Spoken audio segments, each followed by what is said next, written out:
Ed, Edd and Eddy is an incredible show made by Danny Antonucci. It's easily one of the most memorable shows of Cartoon Network, and manages to do tons with very little. By the second episode, you've already seen every character in the show. All 13 of them. It also takes place in a tiny cul-de-sac for the majority of the show, hardly going anywhere else. Sure, they eventually went to school. I want to take a look at 5 episodes that show how creative ideas are all you need to make such a seemingly minimalist show work so well. Starting with my favorite episode.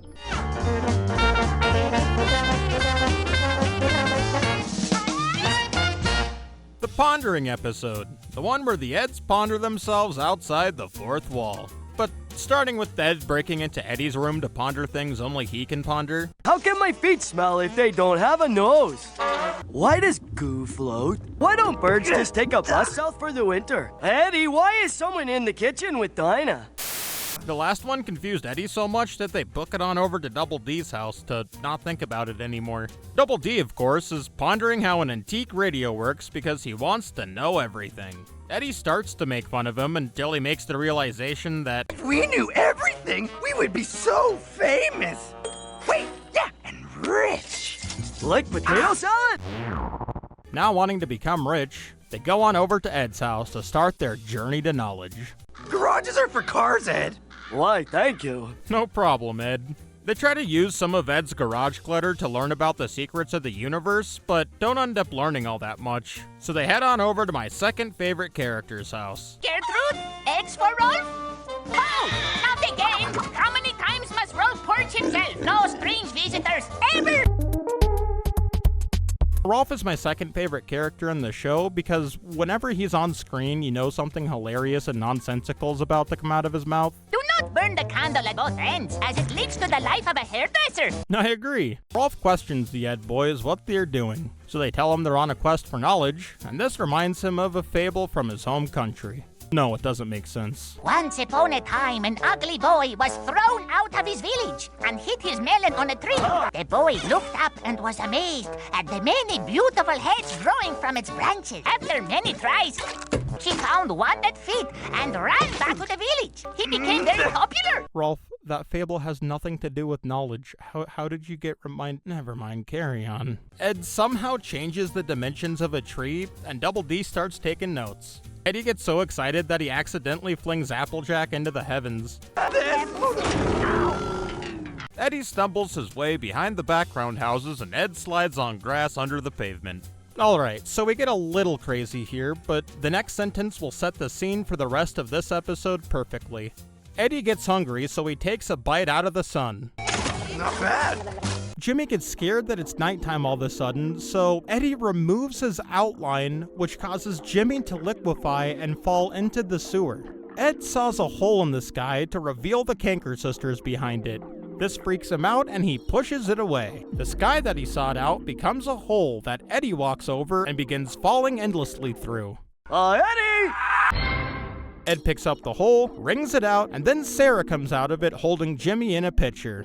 Eddy creates a stationary running animation and uses it to get rid of Sarah.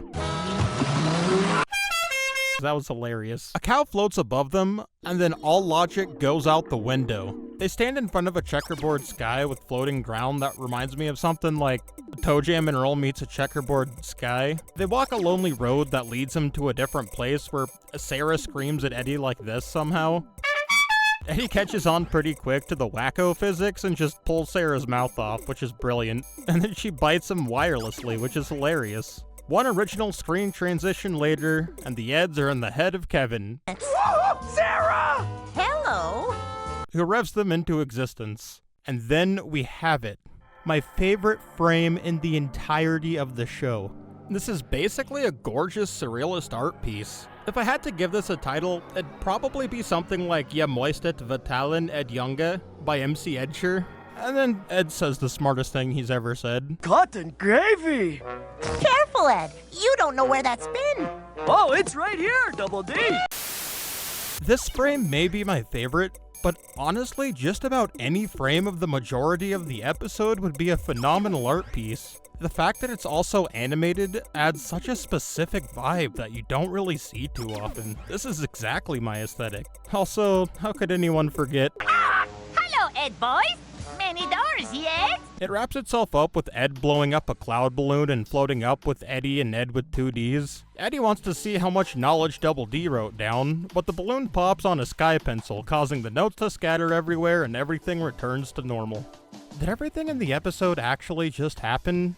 Because the kids all stare at the Eds like they're insane and don't seem to have actually experienced any of what just happened. Is Double D so good at note-taking that he note-took the Eds into a collective hallucination? That's all I got. Sarah's understandably mad at Ed for trying to pull her mouth off. Eddy and Double D begin to run away, but they just fall into a sewer. Ed tries picking up the sewer hole, kind of like he did with the hole from before, but he somehow manages to lift the sewer piping up before running away from Sarah where the episode ends. I can't say enough good things about this episode. I love how the episode is basically just the Eds try to learn about reality, but it breaks around them. I mean, what idea would make a bad episode?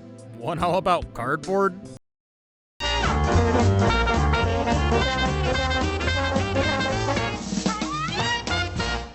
Oh boy, cardboard! Chess. Then Eddy happens. Apparently the Eds made a game for Johnny that they just kinda throw him in the middle of. It involves a banana and Ed breaking physics. I won't go deeper. At the end, they tell him to put a quarter in the jar, but Johnny refuses. The Eds try thinking of a way to make money and come to the conclusion that the big city is the way to go.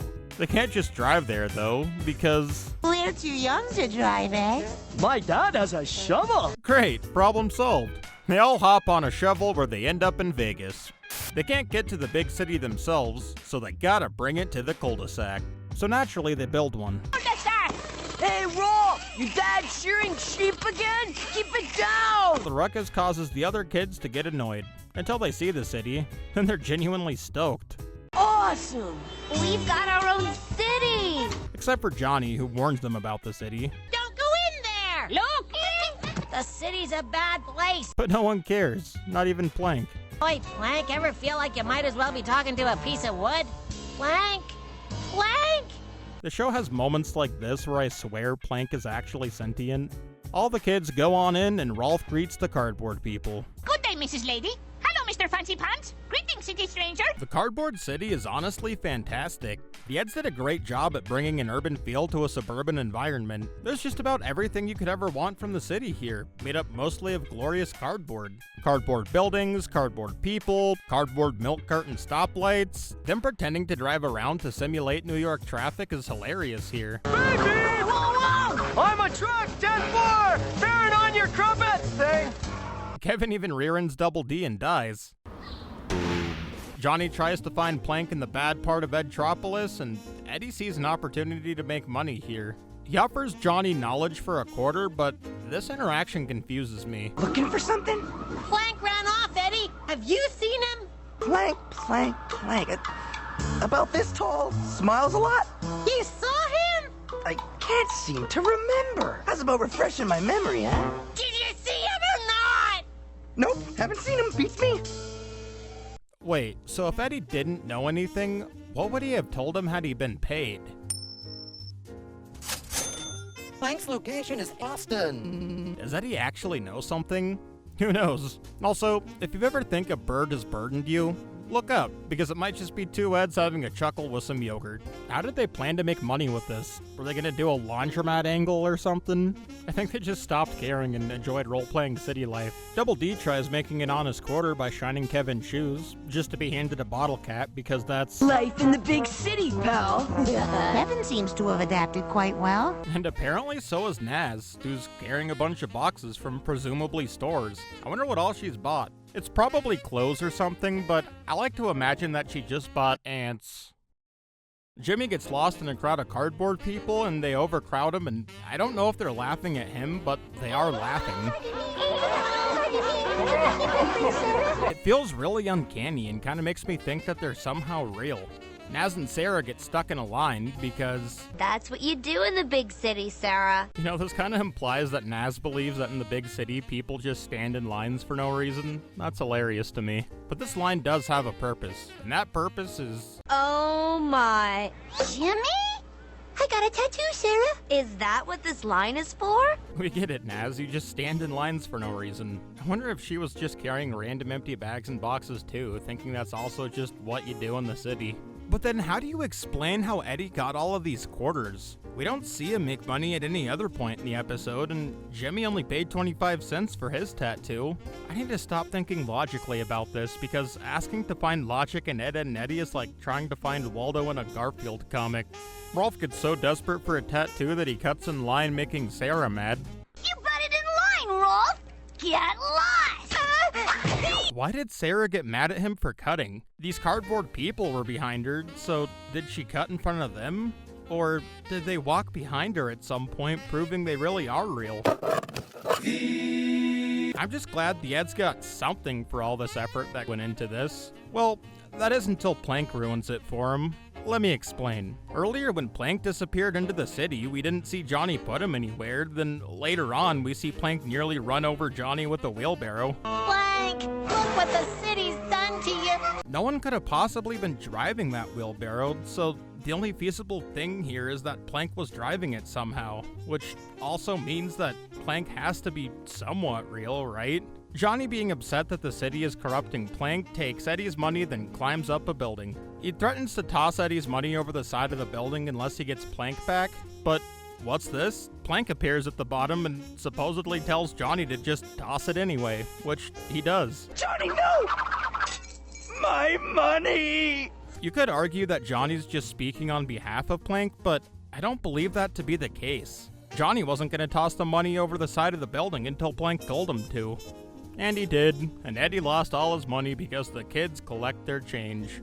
Eddy asks the other Eds if they collected any of the money since it fell on them, but Double D says no and Ed just knocks the city over like dominoes. I really like that this is the entire city. All of this was just that. I love the whole feel of this episode though. It really feels like an urban environment in an otherwise isolated cul-de-sac that's far from civilization. The Eds really went all out to make a unique immersive experience for the other kids who have never been to the city before. Despite not being profitable, this is easily one of their greatest scams and led to one of my favorite episodes. Maybe someday the Eds will make bank and have all the jawbreakers they could ever want. Or maybe they should make a jawbreaker bank. Nah, that's stupid. This episode's story is fairly simple. It's the intriguing setup and fun way that it's presented that really helped this episode stand out to me. Johnny and Plank race to bed, and Plank wants a bedtime story. So what better story to tell a slab of wood than the ugly barnacle? Once there was an ugly barnacle. He was so ugly that everyone died. The end. He gets a couple of sentences in, and then the Eds break through his wall.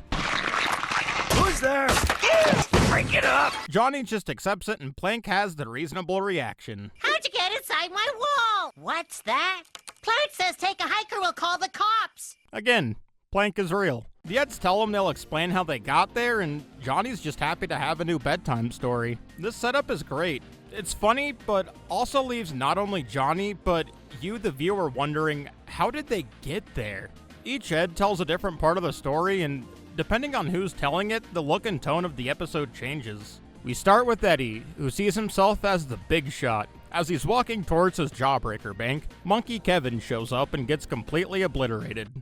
Nice day for a walk, isn't it, sir? Hey, Kev! Your shoes were untied. He looks down, and His shoes were untied. I'm such a dork. So just what type of place is a man of this level of importance running? Why, none other than the epitome of jawbreaker banking. Solid gold statues lead up to the distinctively shaped Jawbreaker Bank, meticulously crafted with cutting-edge technology. Inside you'll find solid gold floors and trimmed with stunning marble pillars that eloquently reflect the questionable leader of this ravishing environment. He's so self-absorbed. Ugh, Jimmy, what is that on your face? I guess Eddy just sees his retainer as some hardware store nightmare. Actually, how he sees everyone here is pretty fitting for him. Jimmy's a baby with a hardware store on his face. Sarah hasn't changed much. Naz is, Double D is just his suck-up underling. How are you today, sir? Get to work, slacker. Yes, indeedy. No shirking in this department. Ed just disappears every other shot. And Rolf is, Rolf, what are you? I'm a simpleton. I would have said simpleton, but simpleton works too. Eddie kicks everyone out just so he can enter the stash room of jawbreakers from all over the world.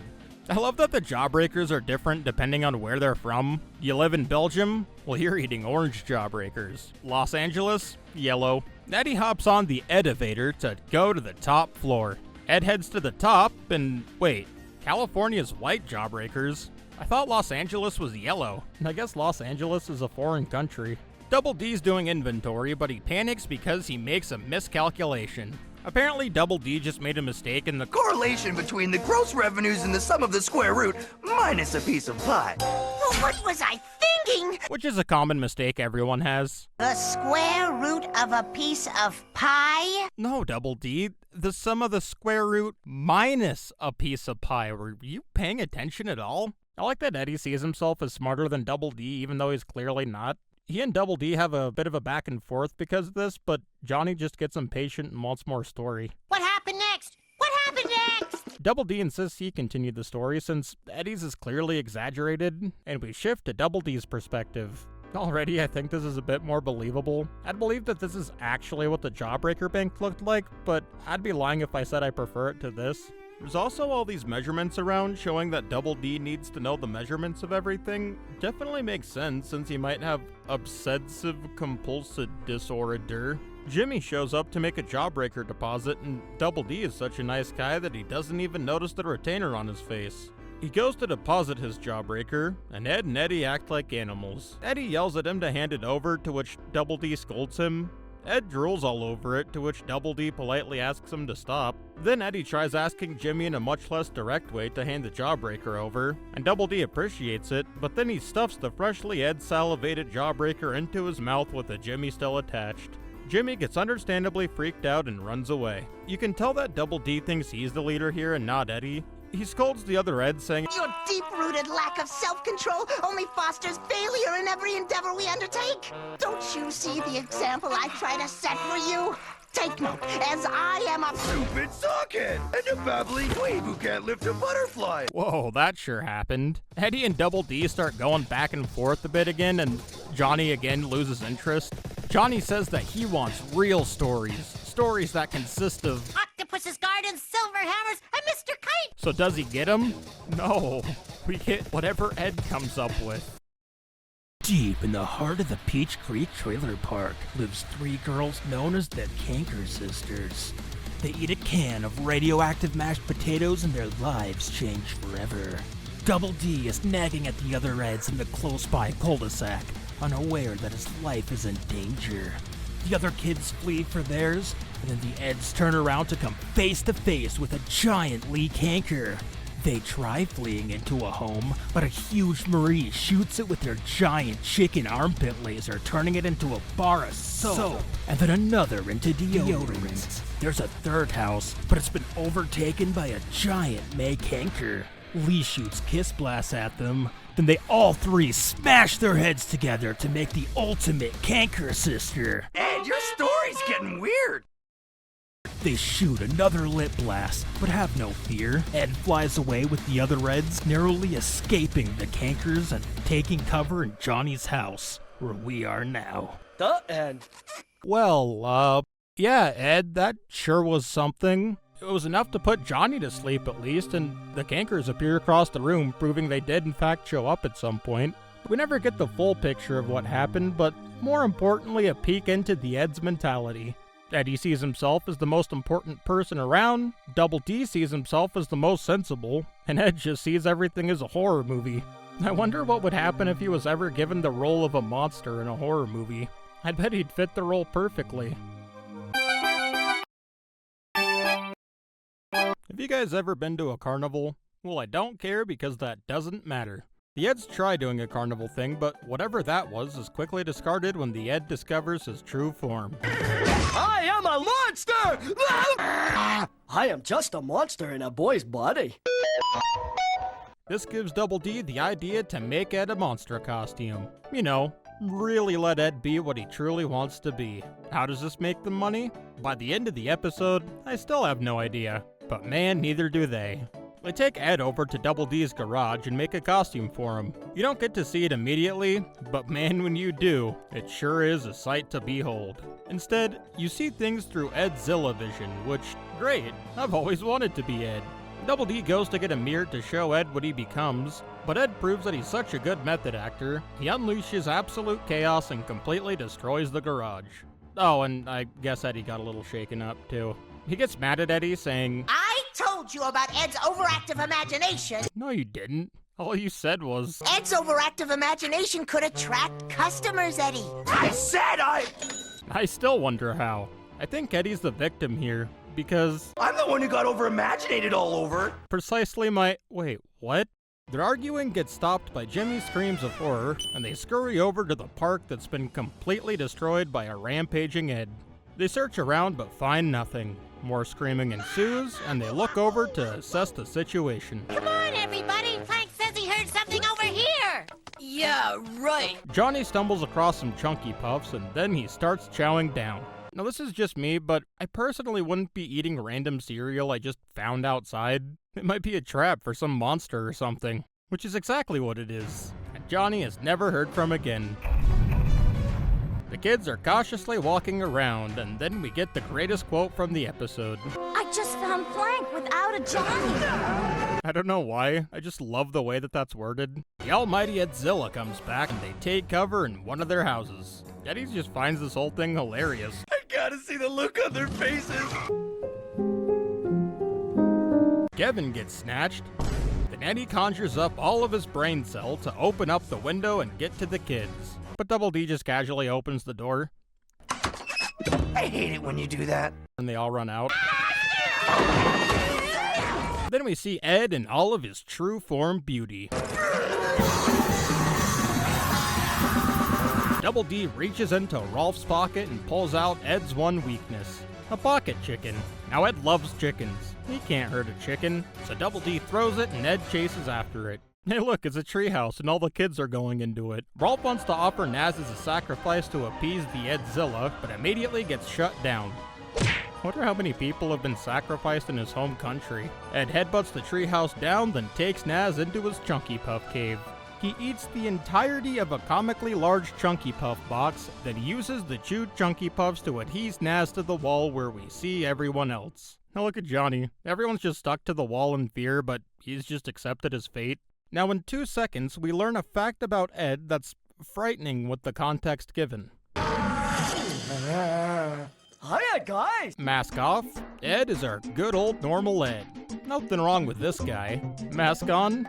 Ed loses the ability to understand the difference between what is fiction and what is non-fiction. Reality to him becomes no different than a monster movie, where he is the antagonist and our poor friends from the cul-de-sac become his victims. Ed is a danger to society, yet he can't comprehend it. Therefore, he is a danger to himself. Sarah tries freeing Jimmy, and those Chunky Puffs may as well be Gorilla Glue. What would that stuff do to your insides? That can't be healthy. After all that, the episode comes to a close with Eddie and Double D hiding under Eddie's bed until all the other kids forget what happened, as well as Ed becoming Eddie's bed. I am best buddy! Sleep on me! I'll pass. The episode has a lot that I love about it, mostly that it kind of plays out like a horror B-movie. No. Making the show a kaiju for an episode was a fantastic idea. The episode ending with them in hiding seems like the reasonable reaction. I feel like they'd have to be in hiding for quite some time for the other kids to just forget something like that. Which also makes me wonder, what would the other kids in the cul-de-sac even do without the Eds around?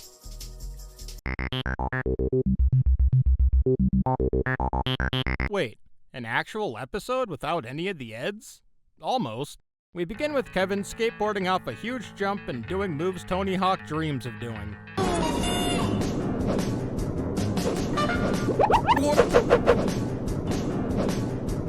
Don't try this at home, kids! Rolf's curiosity of the sport causes him to want answers.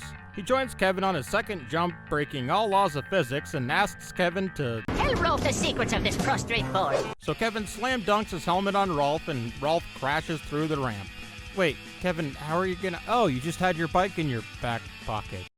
Of course. Jimmy gets the skateboard, then Kevin tells them a warning with a now painfully obvious splice in the recording. You better do it fast, Fluffy, because those Eds are probably on their way to wreck all our fun. Now I feel better about when I do that. Johnny tells Kevin that he hasn't seen the Eds anywhere when he was doing his normal everyday Johnny activities, consisting of running around the dumps, being a dam, and fitting his head into random places.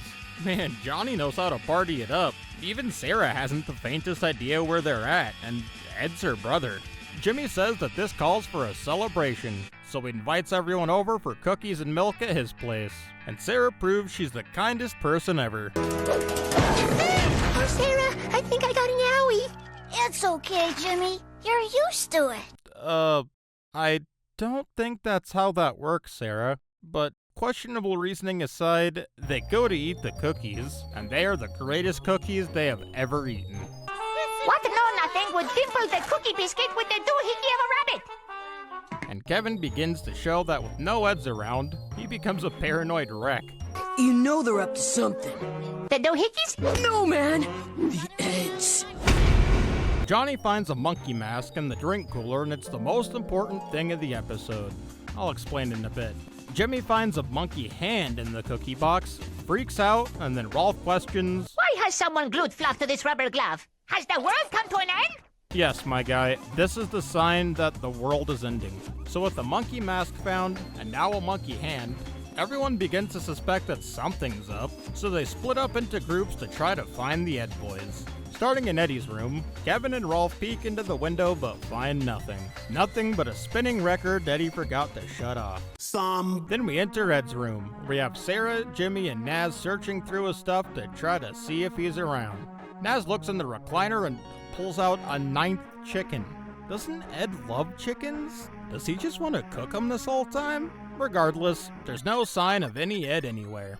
Finally, we see Double D's house, where Johnny and Plank try to find the Double D. He has ants over his socks, over his surgical stuff. I like to think that Double D does surgery on ants, and all that was through the eyes of Plank? So like, can he see things? I swear that Plank is real. Though I did also like the little look into the Ed's rooms. It reminded me of the Misadventures game. Not the console one, the Flash game promoting it. All the kids meet back up in the center of the cul-de-sac, having found nothing, but then suddenly, bananas. Bananas that lead to the elusive chimp world. Certainly the Eds have something to do with this, right?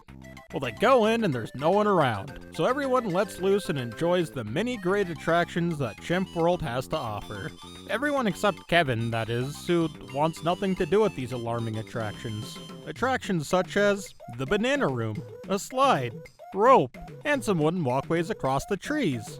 So how's the Chimp World experience?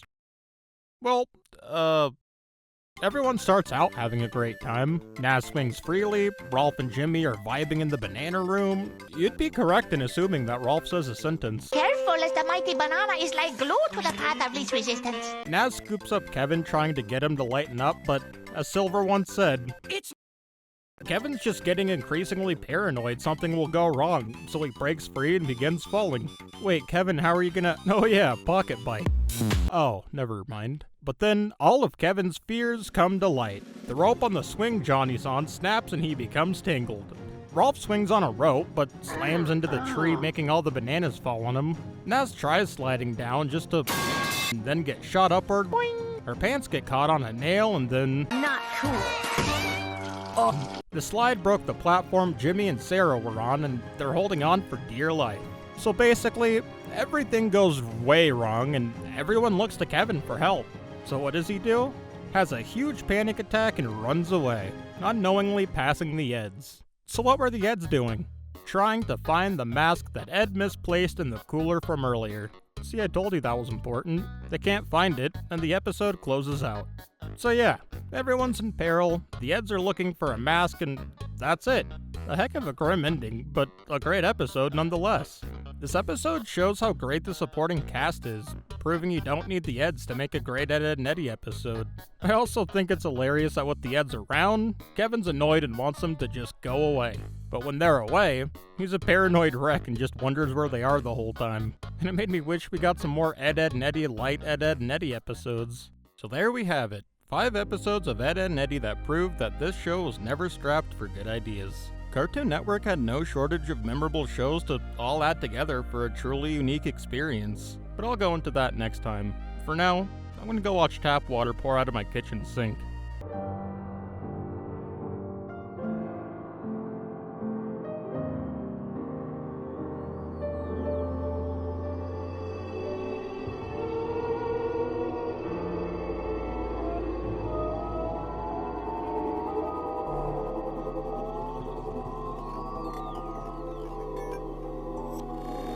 you.